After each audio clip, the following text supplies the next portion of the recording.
అందరికీ మరణాతండి. బాగున్నారా? మహాపరిశుద్ధుడు యేసుక్రీస్తు వారి కృపా సమాధానం మనకు తోడేండుగాక.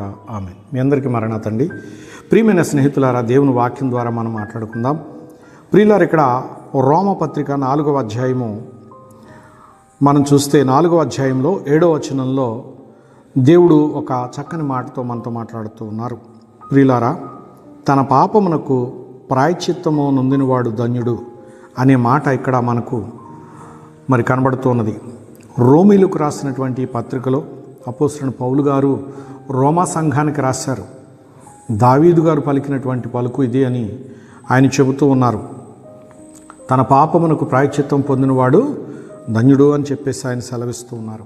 ప్రియులారా, ప్రతి మనుషుడికి పాపం ఉన్నది. ఈ పాపానికి ప్రాయశ్చిత్తము చాలామంది అంటారు, తెలియక మేమేం పాపం చేయలేదు, మేం పాపులం కాదు అంటూ ఉంటారు. ప్రియులారా, ఇక్కడ మనం గమనిస్తే తల్లి గర్భములో మానవుడిగా జన్మించటమే ఒక పాపం. అనగా మనుషుడు పాపం వల్లనే జన్మిస్తున్నాడు. తల్లిదండ్రుల పాపం వలన బిడ్డలు జన్మిస్తున్నారు. ప్రియులారా, ఇక్కడ దేవుని మహాకృపను బట్టి దాన్ని జన్మ పాపం అంటాం. తర్వాత కర్మ పాపము అంటే మనం చేసే క్రియలను బట్టి, తలంపులను బట్టి పాపం సంభవిస్తూ ఉంటుంది. పూర్వీకులను బట్టి పాపం సంభవిస్తూ ఉంటుంది. వారి ఆస్తిని పంచుకున్నట్లే వారి పాపాలను కూడా పంచుకోవాల్సిందే. ప్రియులారా, ఇక్కడ తండ్రుల దోషం కుమారుల మీదకి, కుమారుల మీదకి 3-4 తరముల వరకు రప్పించువాడని యెహోవాను నేనే అన్నారు కదా. ప్రియులారా, అన్ని పాపాలు కూడా ప్రభువైన యేసుక్రీస్తు ద్వారా పరిష్కారం అవుతున్నాయి. ఎందుకంటే ఆయన అమూల్యమైన రక్తాన్ని చిందించిన వారు. ప్రియులారా, యేసు రక్తం ప్రతి పాపమును కడిగి పవిత్రపరుస్తుంది కనుక ప్రాయశ్చిత్తం కలిగింది ఇక్కడ. ప్రియులారా, అందుకే తన పాపమునకు ప్రాయశ్చిత్తము నొందినవాడు ధన్యుడు అంటూ ఉన్నారు.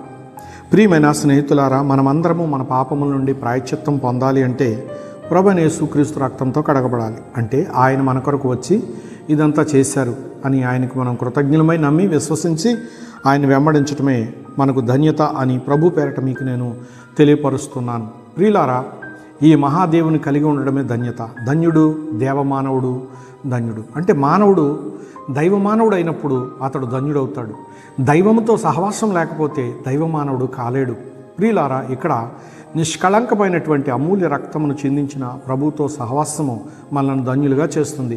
అట్టి ధన్యత లోకమందున్నటువంటి ప్రతి కుటుంబంలోని బిడ్డలకు ప్రభువు ప్రసాదించును గాక. ఆమేన్. ప్రియమైన స్నేహితులారా, ఈ మహాపరిశుద్ధుడు దేవునికి చిన్న ప్రార్థన చేసుకుందామండి. మహాపరిశుద్ధుడైన యేసుక్రీస్తు ప్రభువా, మీ పరిశుద్ధ పాదాలకు నమస్కారములు. దిగో తండ్రి, నీ యొక్క ఉన్నతమైన హస్తాన్ని చాచి మమ్మలను శిరస్సు నుండి పాదాల వరకు నీ రక్తంతో కడిగి శుద్ధిపరచండి. వందనములు.